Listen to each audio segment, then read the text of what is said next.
Well, hey guys, it's Tuck here. That's right, just Tuck. Silly Tuck is dead. I killed him. No, I don't know. I got thinking the other day, and like, I'll keep the channel name Silly Tuck, but I mean, my logo has just been Tuck for like at least a year now. I think I can just start referring to myself as Tuck. I mean, everybody refers to me as Tuck. Which is crazy because I never intended that to be like a mass nickname for myself. I really didn't. But it's kind of stuck. People that I know in the real world call me just Tuck. It's weird. I never really thought it would end up like that, but you know, I guess that's sometimes how the measuring tape unrolls. What the fuck? What am I? Okay. Anyways, fuck. This is ECW Hardcore TV. I am recording, this is December 5th. I uploaded Guilty as Charged today, I believe. Holy shit. Let me tell you right now. I might have to take this headset off. I feel weird. I put my headset on just to record. There's no music playing or anything like that. I just put it on to record, and it always feels super fucking weird to me when I just have it on, because like my talking is slightly muted. When I don't hear anything back, it's just fucking weird to me. I guess I don't know. That's never been a thing until right now. But anyways, I'm kind of bad at uploading consistently. This is the first time I've recorded since I think November 1st. I went an entire month and a couple days without recording. Mostly because I had stuff in the back pocket, but, you know, I was, yeah, it's been certainly going. So if you haven't watched last episode, please do do so, because, you know, we're moving upwards, moving onwards, if you know what I mean. We are in, I believe, the Jadwin Gymnasium yet again. It's kind of our go-to nowadays. Hello, TEW? Okay, cool. Yeah, we're in the Jadwin Gymnasium in New Jersey, which, you know, is always a pretty decent arena to run. And I just want to do it. I'm pretty excited for this episode. I've got a couple different plot points there that I kind of want to get going, kind of want to get unraveling. And let's just go right into it. We're going to kick off with Taz 100 A-Star. Taz comes out to the ring with his championship, the ECW World Championship, the belt he successfully retained last week, like last Saturday. Whenever our pay-per-view's there, okay, he retained it at Guilty as Charged pay-per-view to kick off 2000, and he basically talks about the fact that, you know, he's still champion. He faced the Sandman, was a pretty tough opponent for him. It's really tough to try to fight somebody who's like that committed, I guess, to just being violent. The Sandman really at this point is just a monster without a cause, and I'm somewhat nervous to know where he's going next if he doesn't continue with me. But his belt's still over my shoulder, and that means I need somebody to fight. So who's next?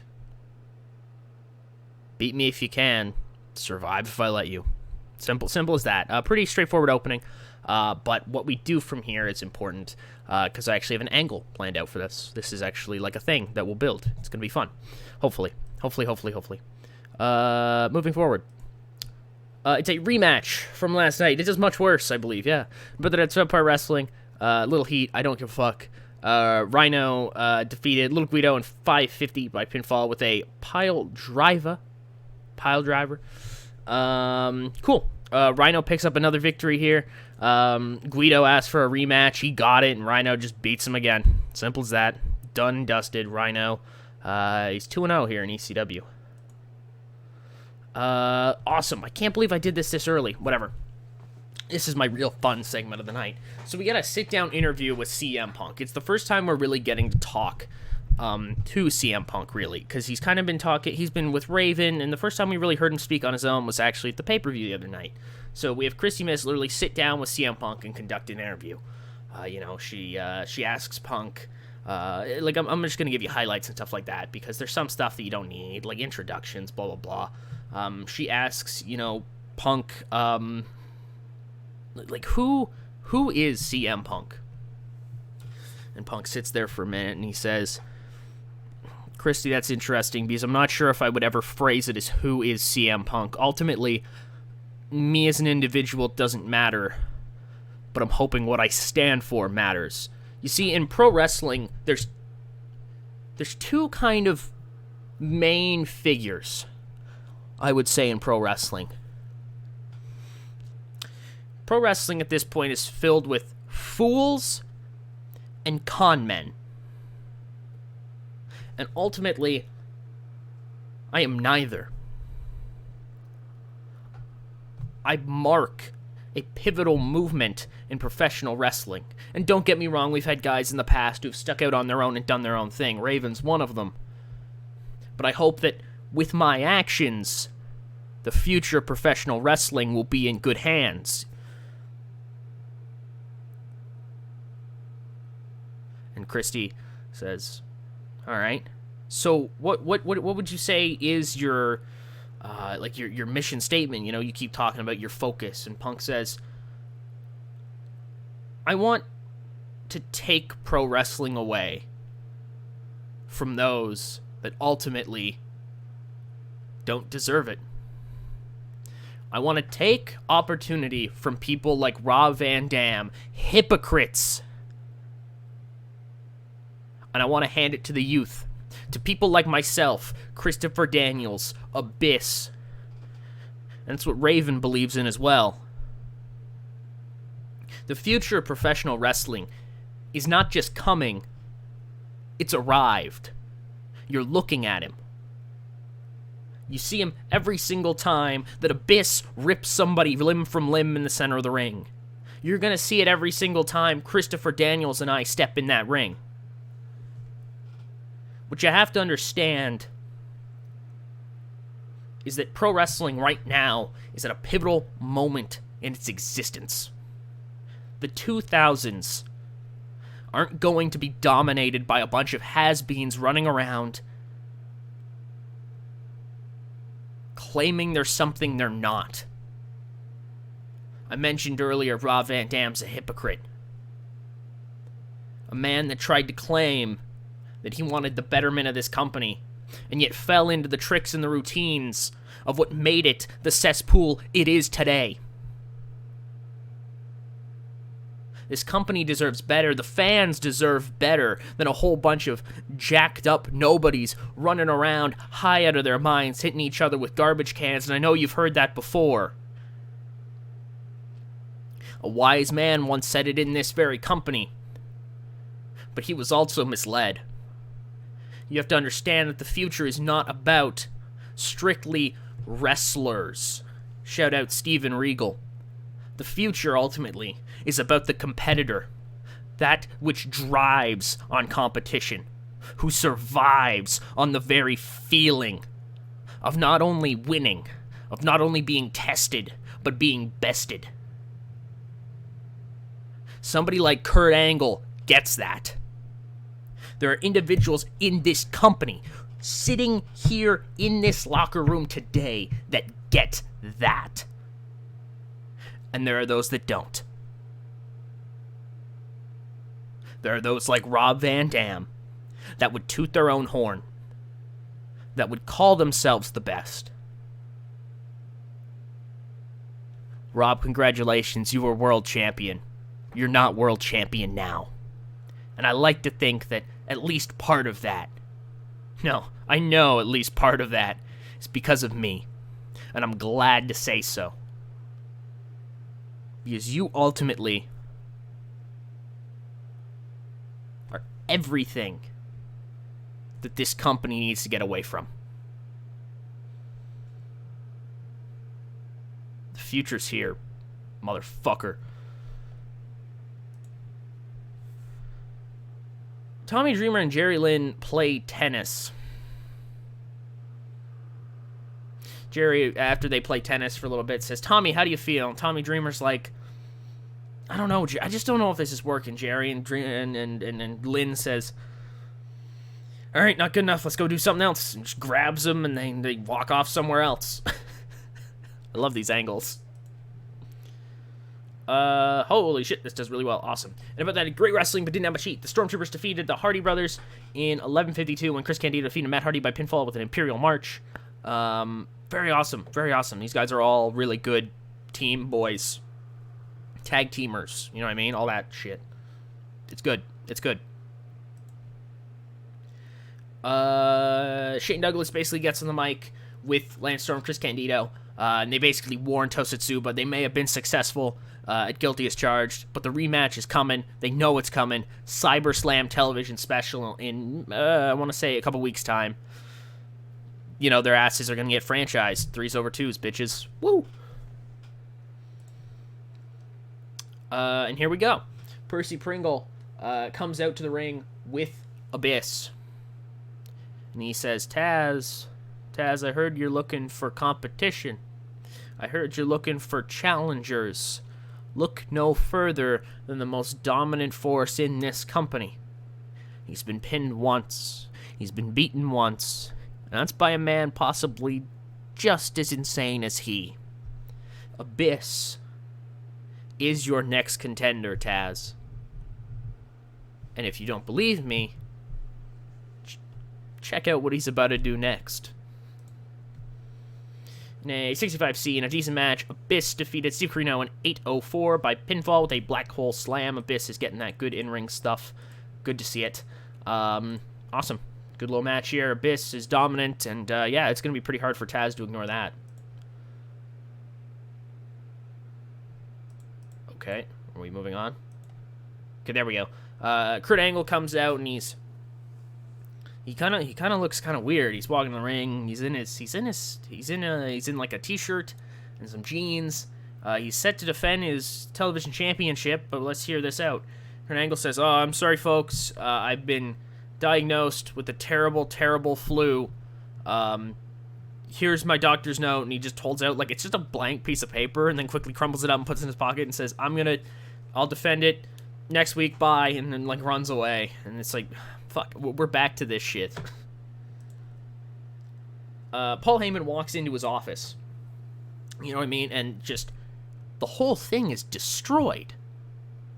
Absolutely destroyed. Paul Heyman's like, what the fuck, Adam? I don't have money. How the hell am I supposed to replace any of this shit? What the hell? I don't pay anyone. I don't even pay myself. I don't eat. I mean, I do eat, but I don't eat. Like, how am I supposed to replace this? And there's, like, a note written down or whatever, and it's in, Paul Heyman's like, I know who did this. And he was like, Mikey, if you're watching, ooh, I'm gonna get you.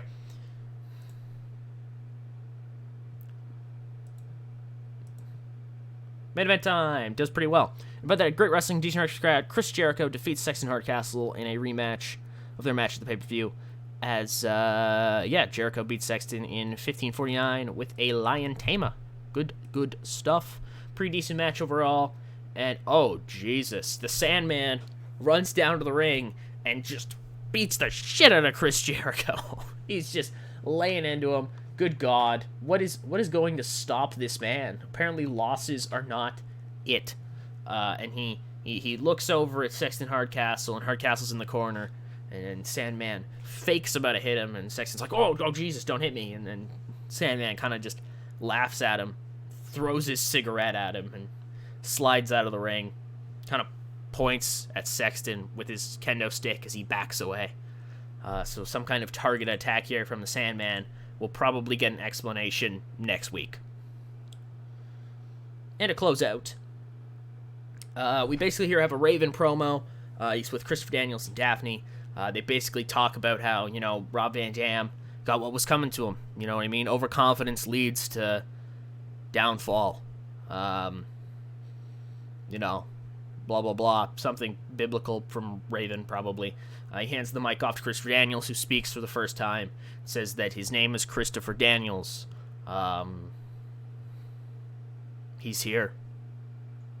We don't get much about his character from this. Okay, that's all I'm trying to say. some generic promo where they both kind of make fun of the fact that Rob Van Dam is super overconfident and stupid. Now he's fucked. He's got like a fucking 4-on-1 going on, and Rob Van Dam has no friends. I guess he's got Taz, but like Taz is kind of doing his own thing in the minute. He might be fighting Abyss. Like Abyss is part of this group also, so maybe they're kind of together fighting them, but like that's kind of split off on its own. If he's even gonna fight Abyss, we really don't know. He just said, fight Abyss. There's no guarantee that'll happen. But we don't get much of an inclination on who Christopher Daniels is. But we kind of now understand what the Nest's purpose is in 2000. We are moving towards, we're in, quite literally, a new decade. Nice 86B plus up in 7 regions. We're in a new decade, and the Nest has switched its focus from being just these followers of Raven to the followers of this belief. And is it Raven's belief or is it Punk's? So you don't really know, because Punk seemed quite passionate there, but if Raven's kind of history is to go by anything, he's able to make people passionate about things by his own speech. So realistically, whose Nest is it? Probably Raven's. His name is on it. But the Nest have a focus. They want to give opportunities to the youth, which is fine and dandy until, you're taking out guys that people love. People love Rob Van Dam. He's great. He's entertaining. He does fun little flippy-do moves. People love Taz. He's a smaller guy, but he proves that a person of any size can be dominant if they practice what they do. Hard work will get you places. They've taken out. They tried to take out Tommy Dreamer, a guy who stands for this company. You know what I mean? There's a lot of reasons not to like the Nest, despite the fact that I, as like a viewer of this fictional product, as much as of course I would agree kind of what they're saying, it's always great to have kind of younger guys come in, more new opportunities. But when you think about it, ECW's been doing that for the past 2-3 years. They've had a great revolving door of young talent coming in, being pushed up the card. The Hardys, Jericho kind of coming back into the fold, Sexton Hardcastle and Christian Cage, Tositsuba, the Stormtroopers kind of coming together for the Triple Threats end. Of course, all the guys in Raven's flock. Rhino, it's funny that they talk about hypocrisy when there's a slight bit of hypocrisy in themselves. But, that's just my thought. I'm not booking this shit or anything. Cool. This is the end of the month. I forgot. End of the month, so we gotta go one more day. Don't worry about the money loss. We don't do that here. We don't lose money here. We just ask Vince for loans because it's what gets us by. How about Kanek, the giant from Tabasco? He's one of the most charismatic stars and one of the biggest box office draws ever in Lucha Libre, even though he isn't too good in the ring. Apparently he beat Luthez. Wow, that's actually somewhat interesting. I mean, it would be more interesting if I'd ever heard of Kanek.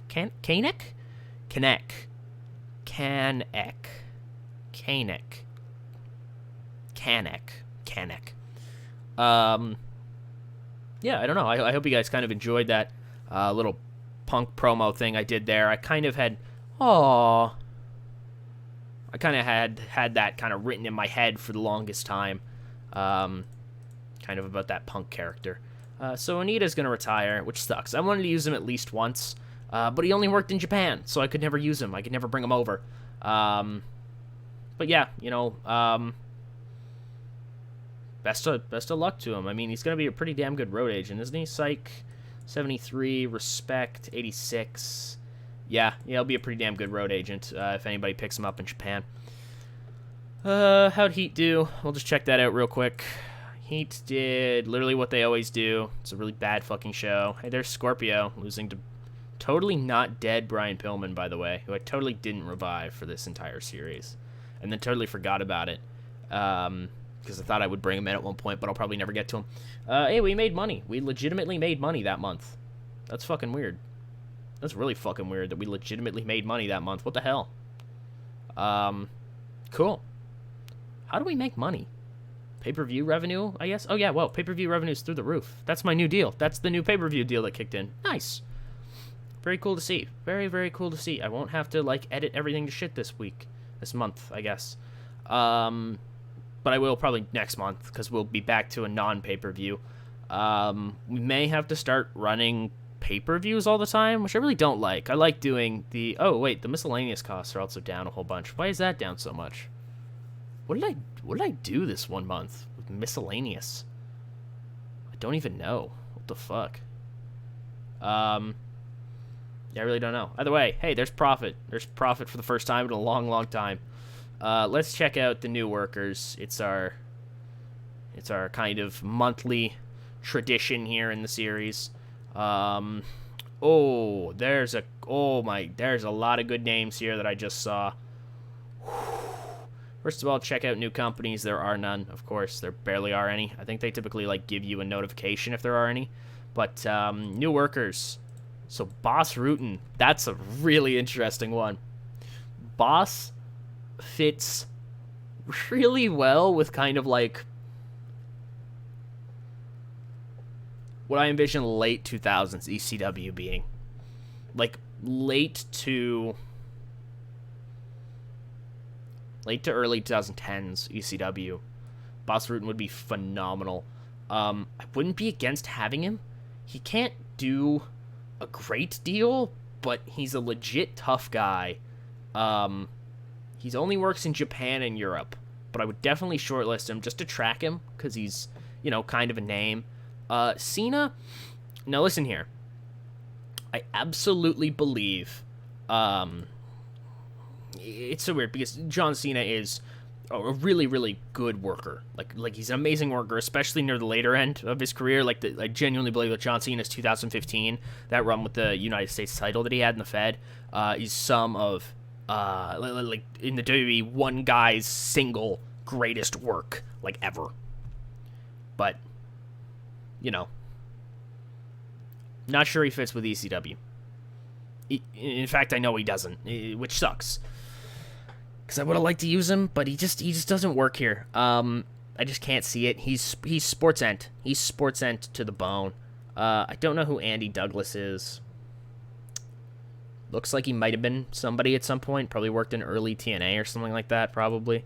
Aaron Aguilera, I do know, because that's Jesus, as you'd say. The hardcore kid. Oh.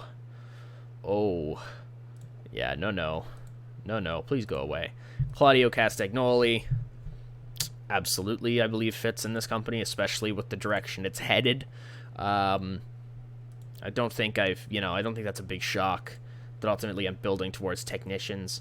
Kenny's only 16, but of course I'm going to shortlist him because, he's pretty cool. He's kind of good at the whole pro wrestling thing later on. Kat Lenoir is... Oh. Katie Lee Burchill. I think. Yeah. Why is her bio like that? What the fuck? Cool. Katie Lee Burchill's just around. That's cool enough to see. Bonnie Maxon I do know, because Bonnie Maxon apparently was she a really good worker, or was she some kind of valet that was short-lived in the Fed? I don't remember which one. I'm leaning she might have been a really good worker. Wait, hold on.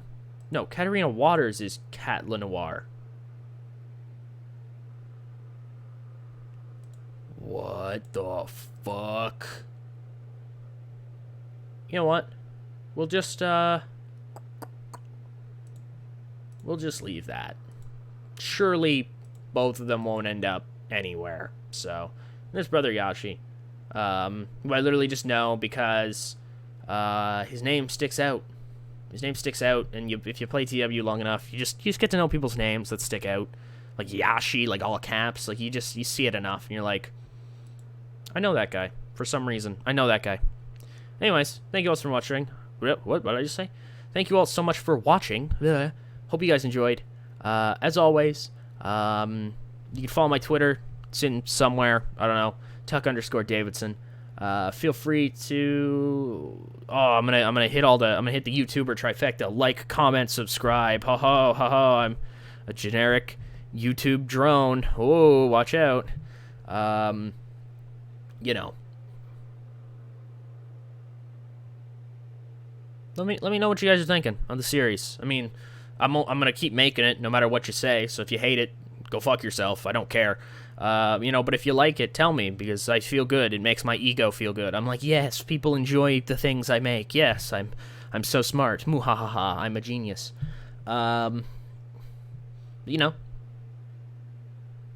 ECW series on the tube. I think. Can't think of any others I'd put above it. I'm slightly biased, but proof's in the pudding. It's silly Tuck. This is Tuck. Signing out.